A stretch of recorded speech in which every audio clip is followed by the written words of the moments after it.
opinions expressed in this episode are personal. They do not necessarily reflect the views of this streaming platform. Good day, everyone, and welcome to another edition of Let's Be Diverse. I am your host, Andrew Stout. This episode is dedicated to all my loved ones who have supported me through this journey. Our topic today is critical thinking. It's something that I've been looking at and thinking about a lot because there are many times where we have to use critical thinking, and whether it's at work, whether we're trying to figure out our finances, personal, whatever it is, we have to use critical thinking in many different aspects of our life.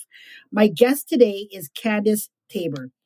Candace is a wife, mother, lifter, reader, writer, aspiring baker, and drinker of too much coffee. She's an avid student of human behavior and unlearning the narratives that perpetuate the same outcomes in employee-employer value exchanges. She's worked in sales training and enablement across multiple industries in B2B and B2C. Her current assignment is to create effective enablement for leaders. Candace is someone who just brings integrity, compassion, professionalism into every interaction, especially the ones that we've had. Welcome to the show, Candace. It is super exciting to have you on here today. Well, thank you for having me, Andrew. I really appreciate being here and getting to have this conversation with you. You're very, very welcome. Let's start off. How are things with you? I want to know what's going on in your world. What's happening? Give us the deets. What's the story? What's going on? Well, the deets are the weather is changing in Kansas City, so spring is on its way, which is always a good thing. And I am a few months into a new assignment, a new role that I've really enjoyed because it's been a bigger part of a passion project and a bigger part of a passion for something I've just seen overall within the way the current market is for talent and for employers. And how are you liking it so far? Is it what you thought it was going to be? Is it a little bit different? Or that's a good question. They did such a good job with my experience. And I've met some really great people who are very helpful. So I've actually had, very candidly, one of the better experiences I've had with employers in the last few years. And so it's been really great. That is awesome to hear. Some of the things that I hear a lot is that a lot of people don't have a very good experience when they start off a new employment or a new job. And a lot of it is because it's the onboarding process. It's not planned. It's not set up. So it sounds like that was set up well and gave you a great first impression of the first day of the company. And that's great. That will keep you engaged long term. When it's not that great, people kind of wonder, like, did I make the right decision or did I choose the right company? So I'm glad to hear that it went well for you.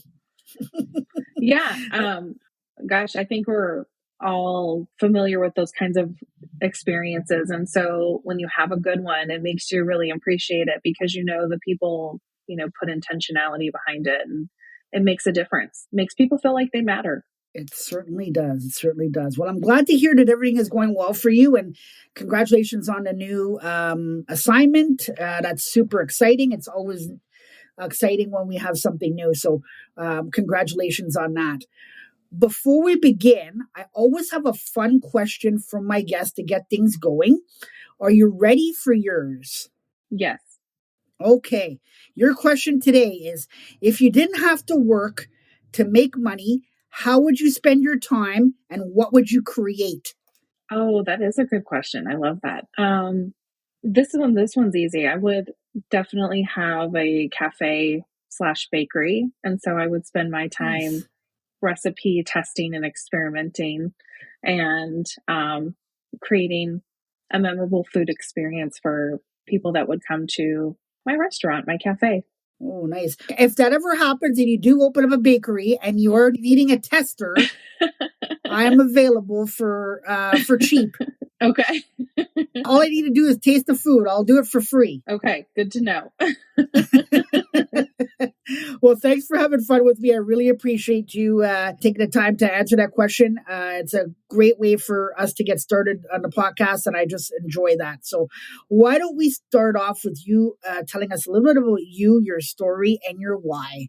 Yeah, I would say my story, I mean, it's a long one. I would say there's, events that definitely have marked my life in terms of shaping who I am and, forging, my belief systems, my worldview.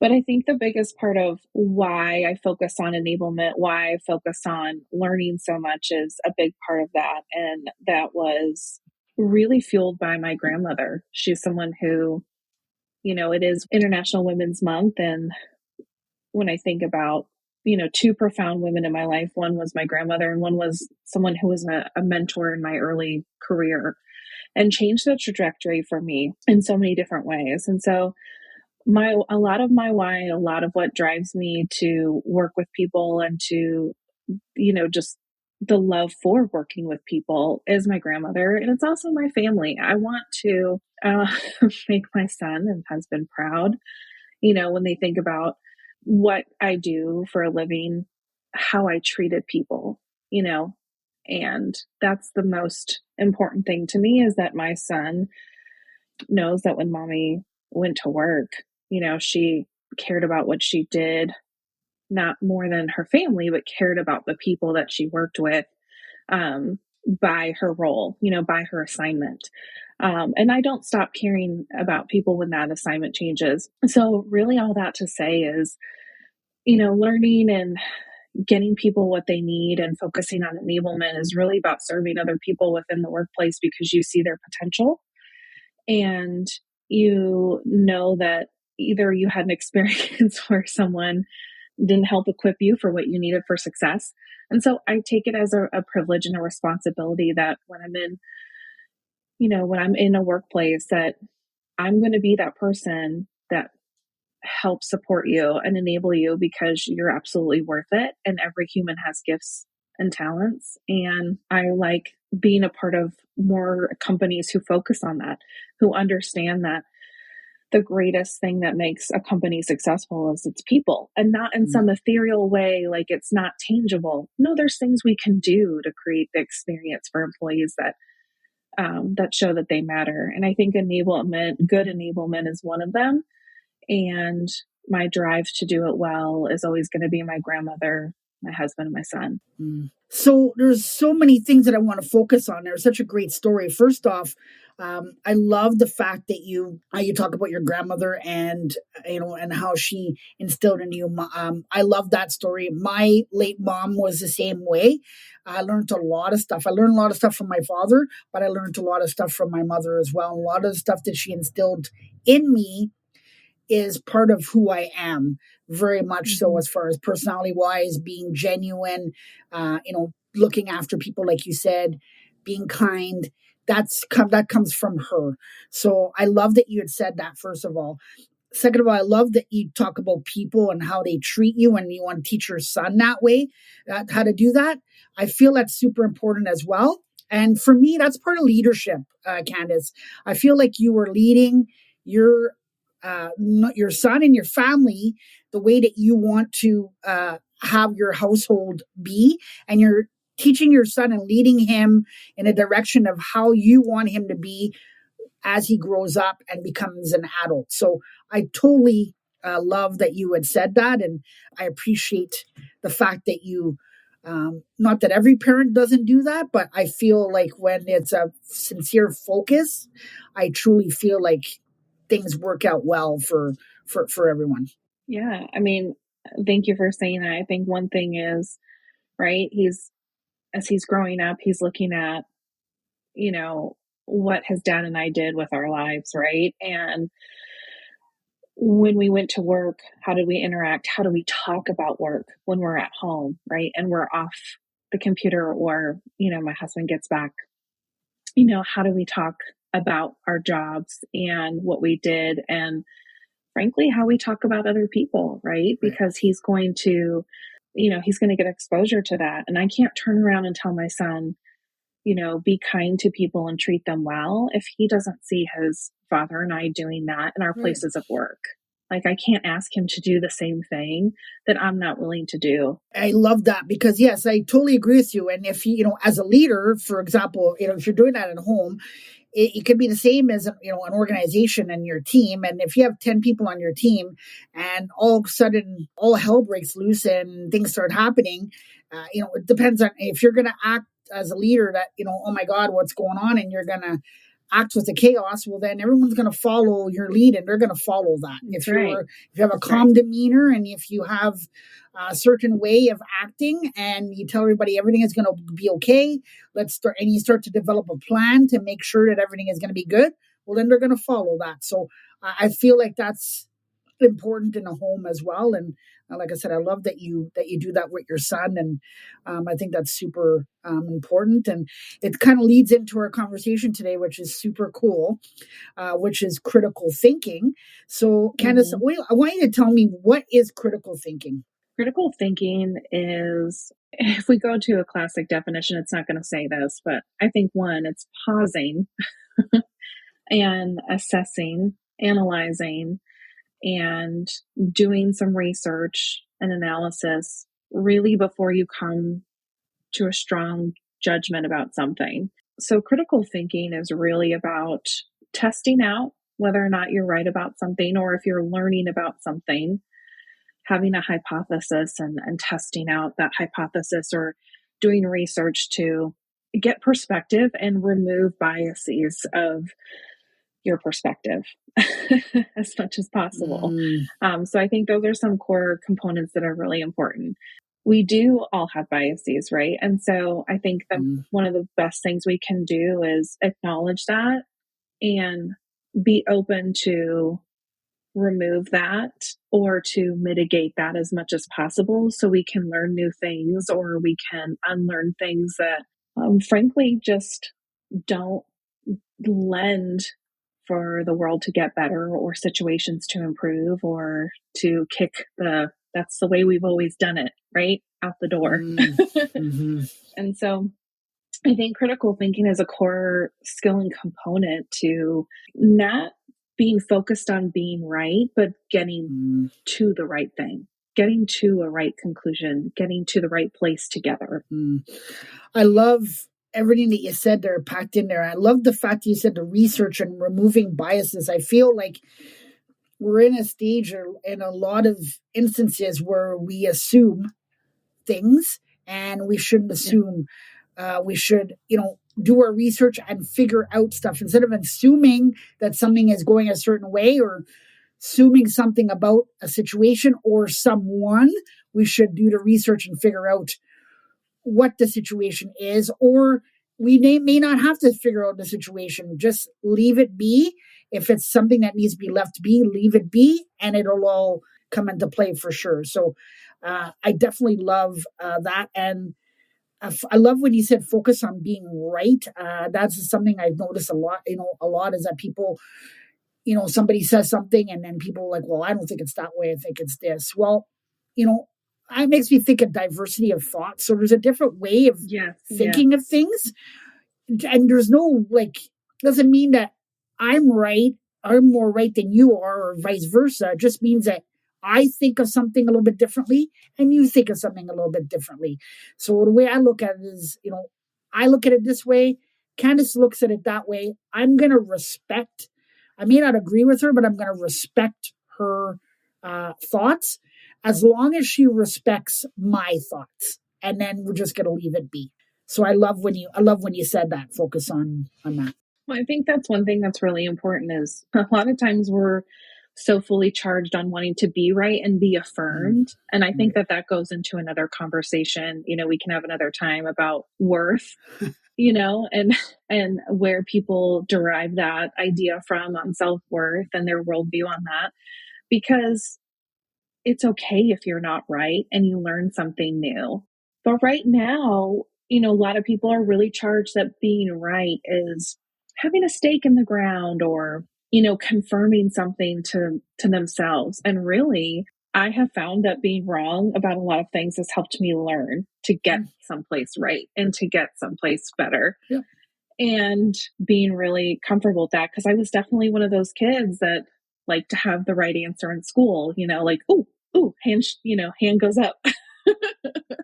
But, over time, that doesn't get you connected to other people. And that when you want to show up to be right all the time instead of learn, you miss out on getting to really connect with people and getting to really grow. Absolutely. So I think we might have gone into it a little bit, but I kind of want to dig this a little bit deeper because I just love the way that this is going here. Why is critical thinking so important? I shared a comment on someone else's post. I believe it was Scott Leese, and he was sharing about founders and early stage companies. And I had brought up diversity of perspective, and the importance of that was being able to get diversity of perspective. And I meant it from a data point of being able to listen to other people about their behaviors or interactions, because that shows you patterns, it shows you something else. And so doing that research and perspective it helps you remove your own biases and helping you make a better decision. And I'm one who I can get really excited about things and people really early on. And I need that diversity of perspective to go, is this a direction that we want to head? Has everybody been considered? Is somebody else having a different experience? And then what is that telling us? And it's data. It is giving us data about situations or things. And I think that perspective and diversity of it is important, because you'll find that it tells a bigger story. And it's often one that we wouldn't see if we didn't have someone else to shine light on where that chapter was going, or, what was really said or what was really done, and getting an idea for where we didn't see something because we had our own position to check.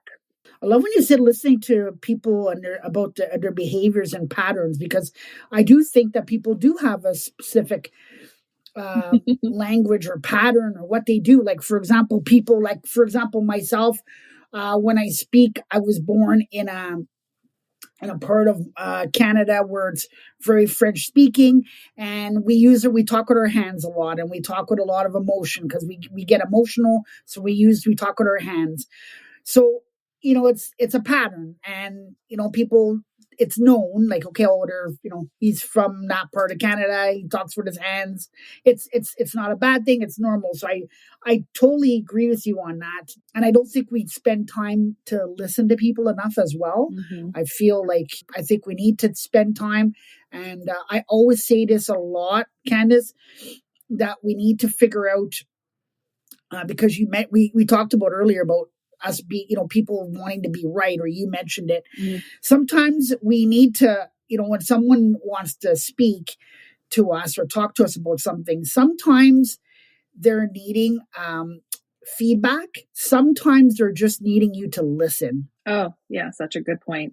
So we need to, and I call it listen with pause, Candace. And that is just basically listening the whole time. And if they pause for 5 seconds, let them finish what they're saying. And then once they're done, a lot of times they probably are good. They just want to vent.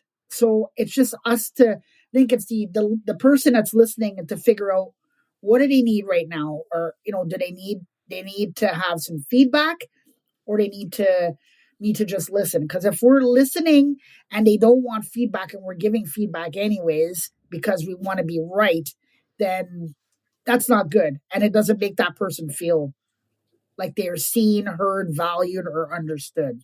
Yeah, you're getting into a really good point in terms of feedback with, it's said feedback is a gift. Well, gifts have to be received. And if somebody comes into a conversation needing to be heard and not needing feedback, that feedback isn't going to be received. And right, it's not going to make someone leave the conversation feeling relieved or feeling like they were seen and heard and valued, like you said, because we have to have the awareness to pause and fight against all the instant gratification that we get on a daily basis, and stop shortcutting conversations and just Right. really lean in to listen, because our behavior is data. What we say is data. And a lot of times we're not listening to it. Do you think that critical thinking is a skill? Like, is it something that somebody can be taught to critically think, or is it something that some people know how to do it and some people don't? I'm really big on everything is learnable. Mm-hmm. I think you have people who maybe in their natural dispositions or gifts or talents you may have some people who just naturally are more analytical about something, right? Right. So possible. But I think for other people, it's just a matter of digging deeper and having an appetite for curiosity. I think critical thinking is really more about curiosity and the desire to really take in information, pressure test credibility, and look at, have we examined all sides? Do we have diversity of perspective here? And most of all, am I curious and am I willing to be wrong? And that's really tough because we like to know things and we like to be right. I love when you said appetite for curiosity. I love that, because I think you're absolutely right that some people are very curious and some people are, I could say I'm a very curious person. I like to find out things. And when somebody says something or they use a word that I don't know about, I'm curious. So I'm going to ask them, well, you know, you explain that to me, or explain it to me in a way that, I would understand it, right? So in layman's terms, maybe, right? So, but I'm always curious. But there's some people that are not like that. They just, you say something to them and they're like, okay, like they don't, they can't be, I don't know if I want to say bothered, but they don't have that interest meter of wanting to learn something further. And I always say that the moment that you don't ask questions and you're not curious and you're not willing to learn, that's when you get yourself in trouble. So the moment we say, if we say that we know everything and we're not curious because we know it all, that's, I think, when you get yourself into trouble. Yeah, I think there's definitely those cases where you have people who, I got it, I don't need to learn anything, or, I'm relying on previous knowledge or experience, and I'm not interested in a different application here. That definitely can happen. I think the interesting thing that I've typically seen is, there's going to be a hard lesson, or there's going to be something that's going to be like, ooh.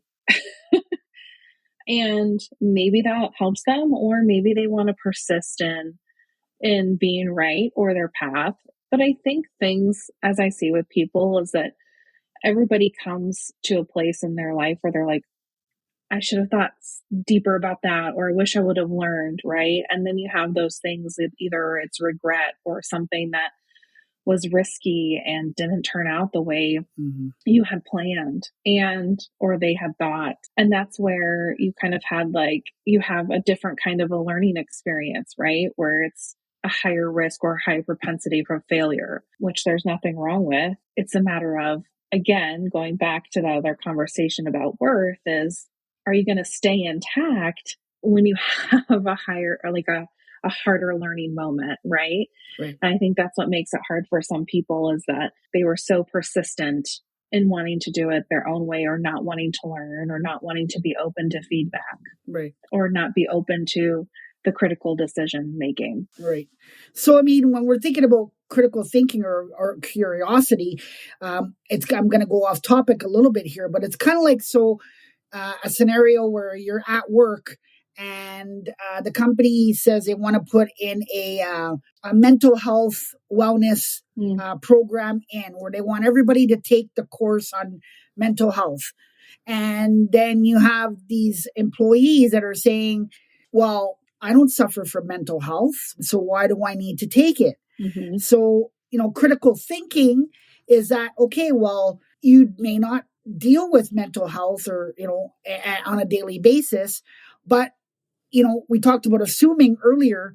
Instead of assuming, take the course and understand a little bit better why Susie has been off work for a couple of weeks, and instead of thinking, well, she just doesn't want to come to work, we want to have it in a situation where you're thinking critically and you're curious. Okay, well, why? You may, obviously, because of confidentiality, you're not going to know exactly what the case is, but just being curious to say, and not assuming, saying, oh, well, maybe she's going through something, so let's be supportive while she's away, and when she comes back, let's be super supportive with her when she returns, to let her know that she's welcome, and she's always part of the team, and we're here to support her. So that's just my thought when you were kind of going through what you were saying. Mm-hmm. Yeah, I think another place that really applies to along similar threads is the leadership place, Mm-hmm, right? mm-hmm. Is the assumption about performance, employee performance. Right. And when someone isn't performing, and the immediate conclusion that people jump to, typically based on feelings, right? And our feelings are indicators, they're not dictators. Right. And so what we have to do, especially if we're in a position of leadership, so we have a responsibility to think critically. We have a responsibility to intake data about why or why not that person is performing in their role before we jump to what's the next move. Because if we're going to be compassionate in leadership, then we need to think critically about, well, does this person need upskilling or reskilling? Is there something going on personal where they can use some benefits within our job? Mm-hmm. Or is this, not just someone doesn't want to do their job? Mm-hmm. That isn't always the case. Mm-hmm. And the more we can human better at work, I think, is thinking critically and taking those step backs of, maybe you don't need it, right? But you don't know who does, and you don't know what you might learn in the process to help someone who may need it and create a whole different experience in the workplace for them.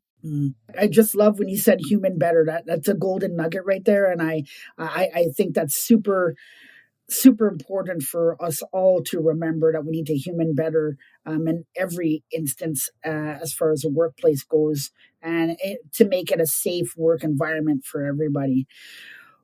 What do you think the future looks like for critical thinking? Oh, that's a really interesting question, because I think you have so many people discussing AI and what the future looks like for for AI in the workplace.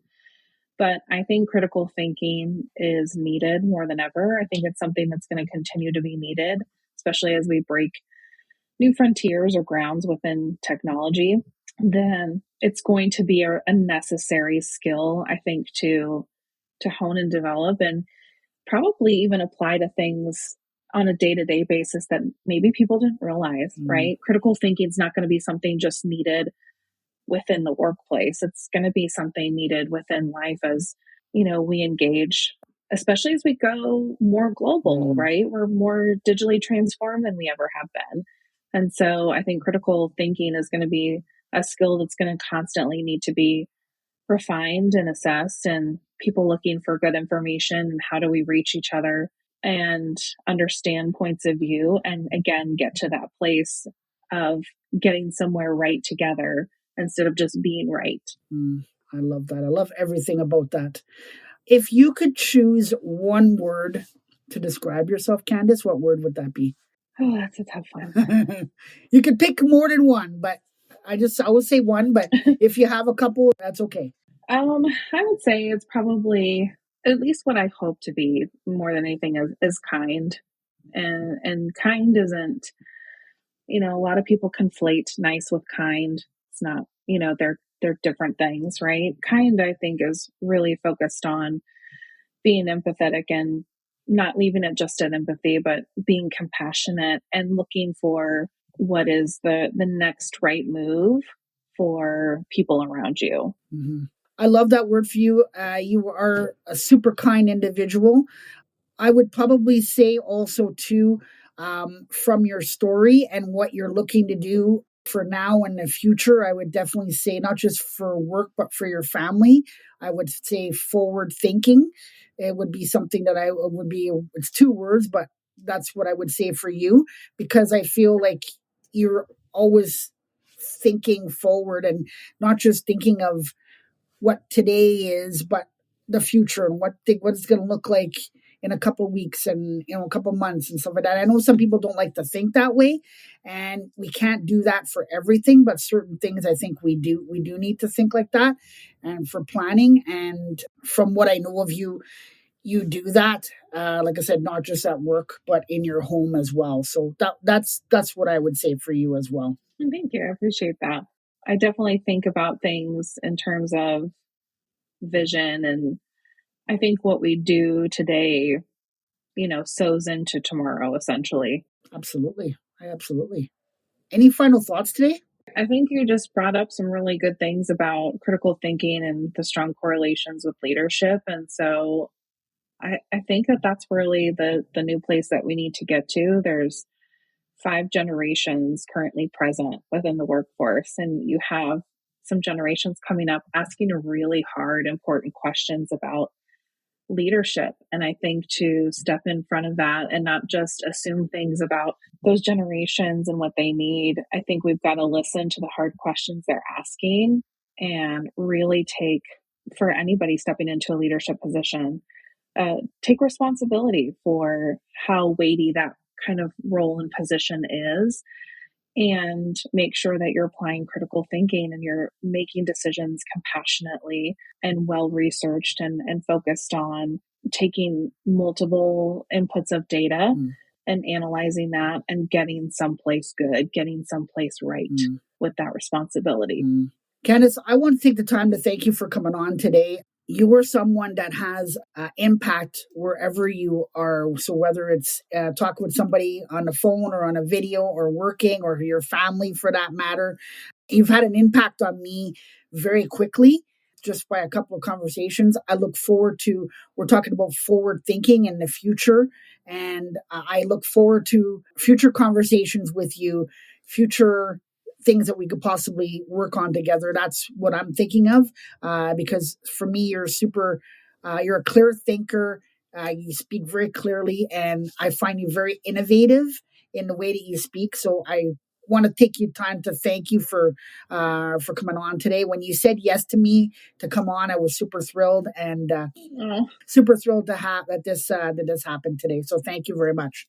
Well, thank you, Andrew. I appreciate you, and I appreciate your kindness, and you're sharing the story of your mother and what you're trying to build and how you're sharing your platform, especially with women, and giving them perspective and a platform to come on and share their point of view. And I think that's really something that would mean a lot to your mom. I'm sure that she's looking down, and I'm sure she sees it for sure. So I know it every day, and she's not here, but I feel like she's here all the time, and she has very much an input in everything that I've, since I've started, and what I want to continue to do for sure. So thank you for your kind words as well. On behalf of myself and my guest, Candace, I'd like to take the time to thank you all for listening. And until next time, be safe, and remember that if we all work together, everyone, we can accomplish anything.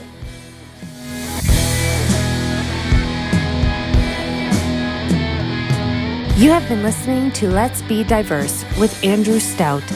To stay up to date with future content, hit subscribe.